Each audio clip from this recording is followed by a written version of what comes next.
ಪ್ರಶಸ್ತಿ ಪುರಸ್ಕೃತರು ಇನ್ನಷ್ಟು ಜಗನ್ಮುಖಿಯಾಗಿ ಕರ್ತವ್ಯ ನಿರ್ವಹಿಸಿ ಸಿಎಂ ಸಿದ್ದರಾಮಯ್ಯ ಕರೆ.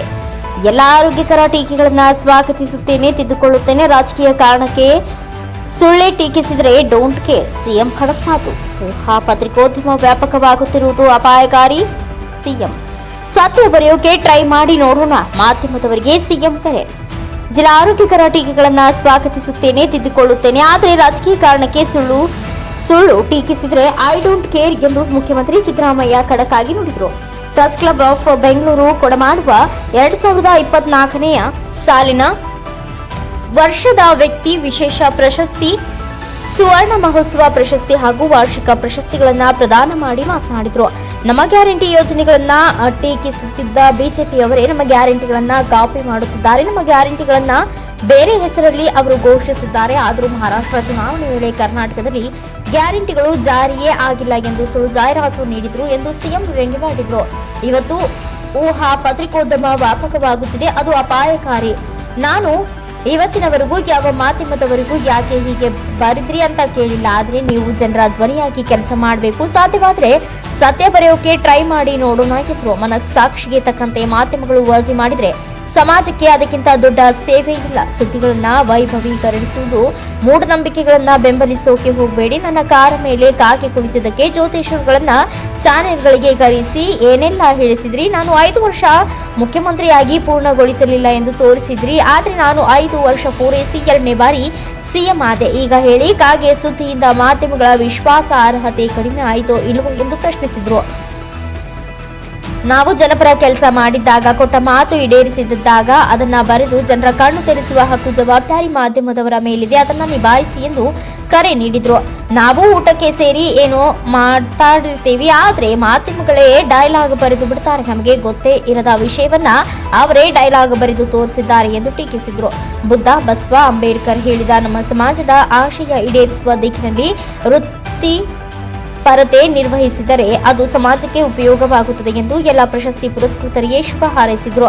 ಪ್ರಶಸ್ತಿ ಪುರಸ್ಕೃತರು ಇನ್ನಷ್ಟು ಸಮಾಜಮುಖಿಯಾಗಿ ಕರ್ತವ್ಯ ನಿರ್ವಹಿಸಿ ವರ್ಷದ ವ್ಯಕ್ತಿ ಪ್ರಶಸ್ತಿ ಪುರಸ್ಕೃತರಾದ ಸಚಿವ ಎಂಪಿ ಪಾಟೀಲ್, ಸನ್ಮಾನಿತರಾದ ಸಚಿವರುಗಳಾದ Lakshmi Hebbalkar, K J George, H K Muniyappa, ಮುಖ್ಯಮಂತ್ರಿಗಳ ಮಾಧ್ಯಮ ಸಲಹೆಗಾರ ಕೆವಿ ಪ್ರಭಾಕರ್, ಮುಖ್ಯಮಂತ್ರಿಗಳ ರಾಜಕೀಯ ಕಾರ್ಯದರ್ಶಿಗಳಾದ ಗೋವಿಂದ ರಾಜು, ನಸೀರ್ ಅಹಮದ್, ಮಾಧ್ಯಮ ಅಕಾಡೆಮಿ ಅಧ್ಯಕ್ಷೆ ಆಯಿಷಾ ಖಾನಂ, ಸಚಿವ ಜಮೀರ್ ಅಹಮದ್ ಖಾನ್ ಅವರ ಮಾಧ್ಯಮ ಸಂಯೋಜಕ ಲಕ್ಷ್ಮೀನಾರಾಯಣ, ಚಲನಚಿತ್ರ ಅಕಾಡೆಮಿ ಅಧ್ಯಕ್ಷ ಸಾಧು ಕೋಕಿಲ್ ಅವರು ಉಪಸ್ಥಿತರಿದ್ದರು.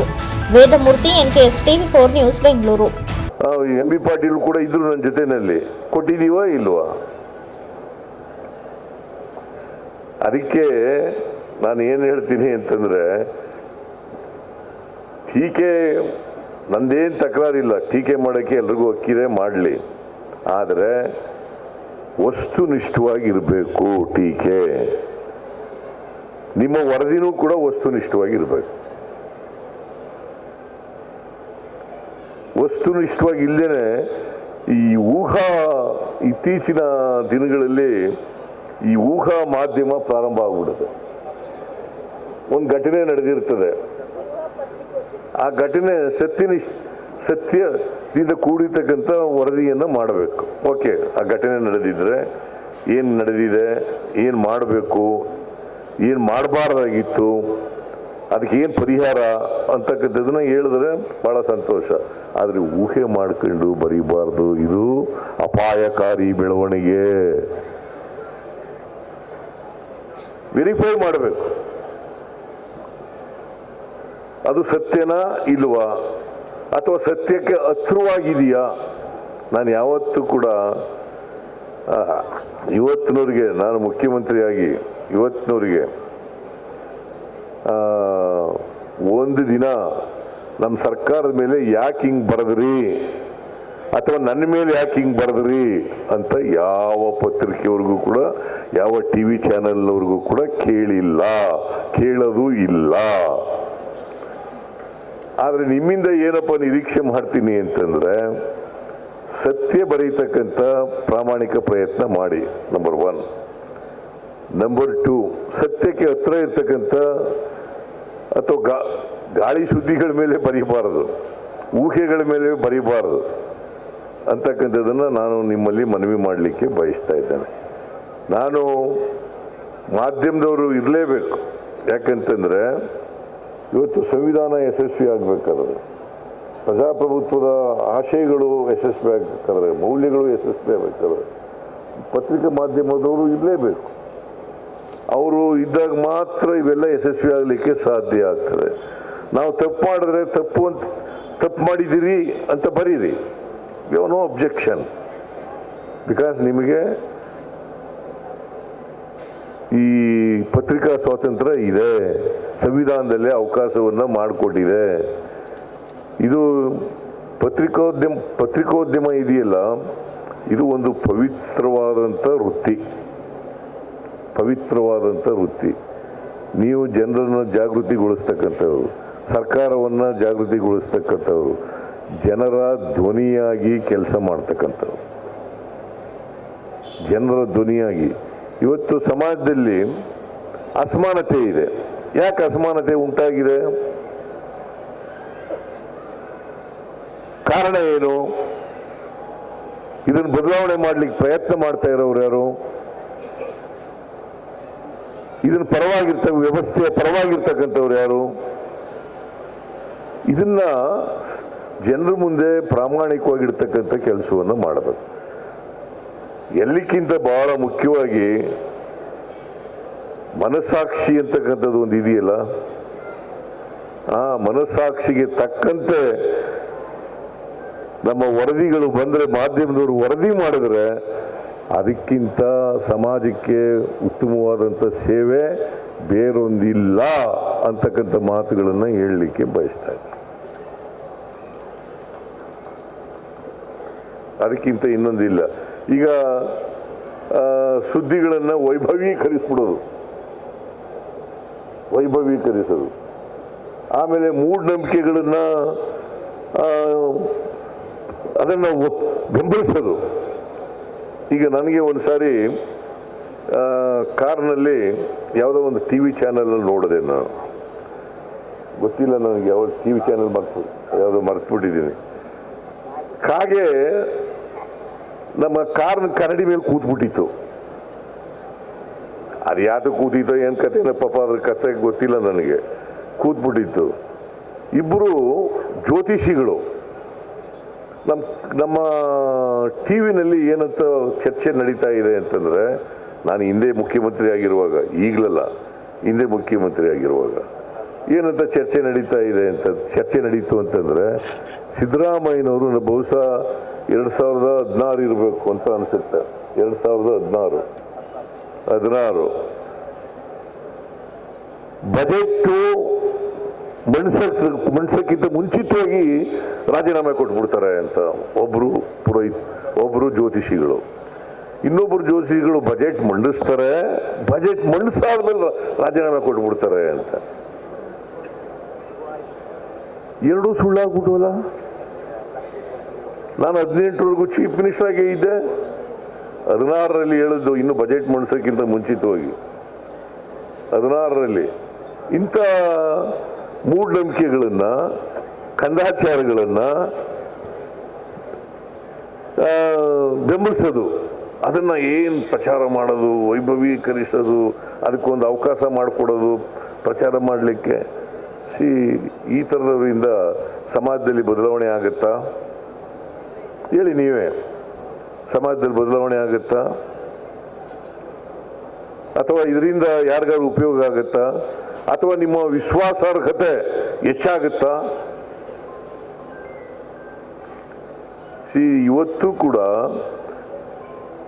ಮಾಧ್ಯಮದವ್ರ ಮೇಲೆ ಬಹಳ ನಂಬಿಕೆ, ವಿಶ್ವಾಸಗಳನ್ನು ಇಟ್ಕೊಂಡಿದ್ದಾರೆ ಸಾರ್ವಜನಿಕರು.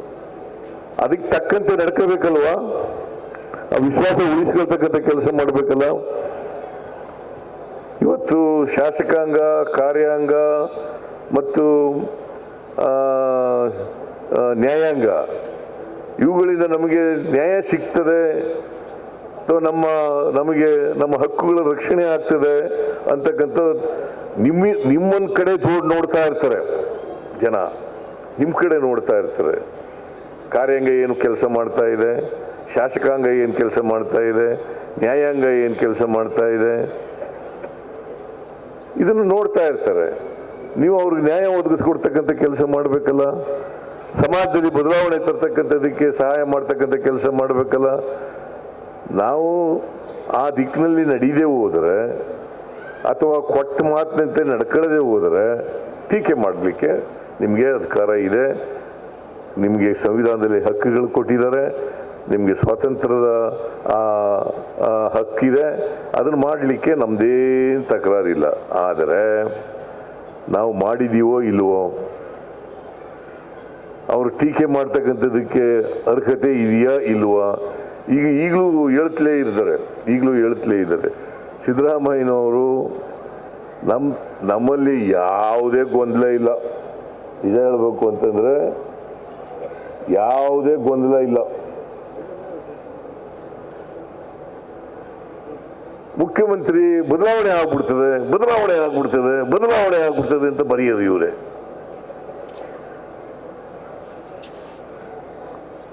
ಖಾಲಿನೇ ಇಲ್ಲ ಕುರ್ಚಿ, ಬದಲಾವಣೆ ಆಗ್ಬಿಡ್ತದೆ.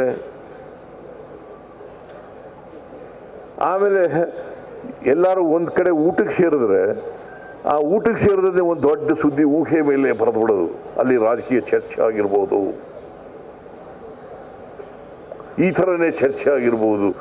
ಒಂದೊಂದು ಸಾರಿ ನಾನು ನೋಡ್ತಾ ಇರ್ತೀನಿ ಟಿವಿಗಳಲ್ಲಿ, ಡೈಲಾಗೇ ಬರೆದು ಬಿಡ್ತಾರೆ ಅವರೇ,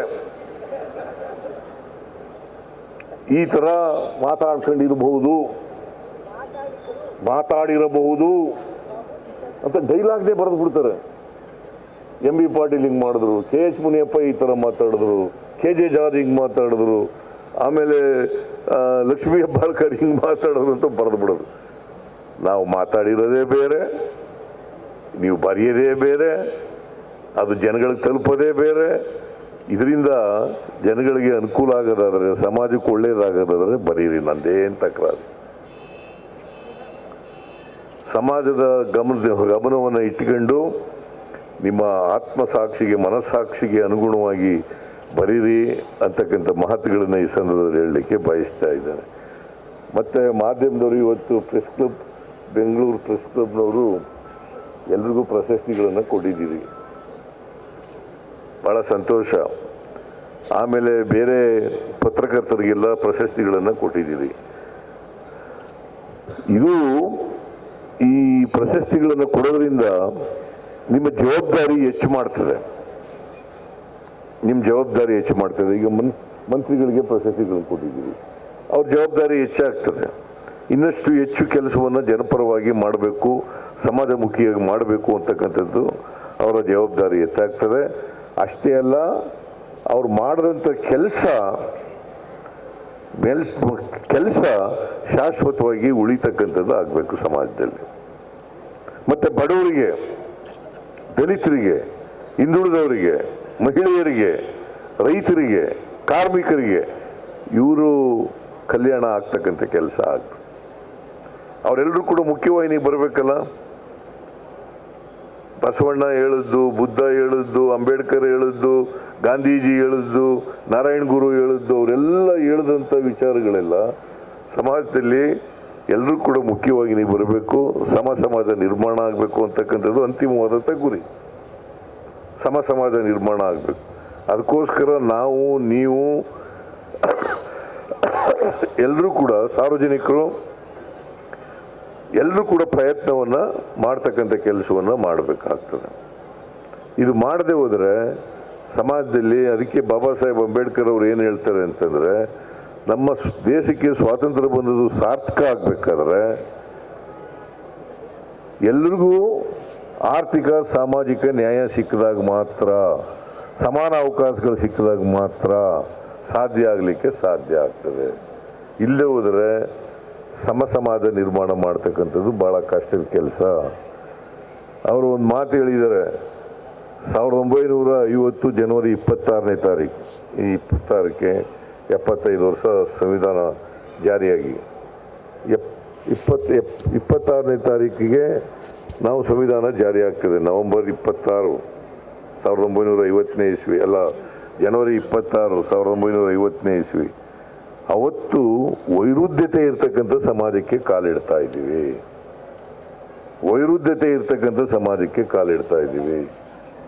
ಈ ವೈರುಧ್ಯತೆ ಇರ್ತಕ್ಕಂಥ ಸಮಾಜದಲ್ಲಿ ಅಸಮಾನತೆಗಳಿದ್ದಾವೆ.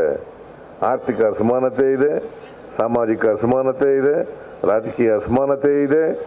ಈ ಅಸಮಾನತೆಗಳನ್ನು ಹೋಗಲಾಡಿಸಿ ಹೋದರೆ ಸಮಾಜದಲ್ಲಿ ನಮ್ಮ ಪ್ರಜಾಪ್ರಭುತ್ವ ಇದೆಯಲ್ಲ, ಇದರ ಸೌಧ ಇದೆಯಲ್ಲ, ಈ ಸೌಧನ ಯಾರು ಅನ್ಯಾಯಕ್ಕೆ ಒಳಗಾಗ್ತಾರೆ, ಅನ್ಯಾಯವನ್ನು ಅನುಭವಿಸ್ತಾರೆ,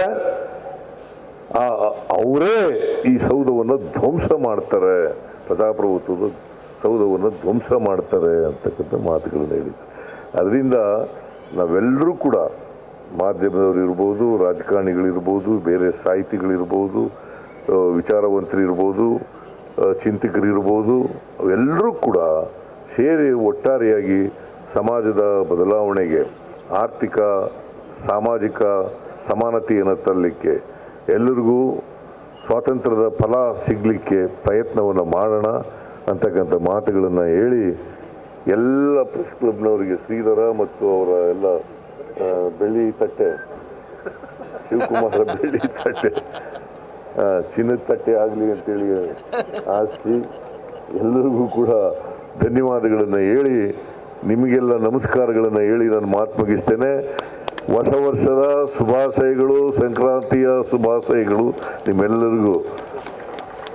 ನಮಸ್ಕಾರ.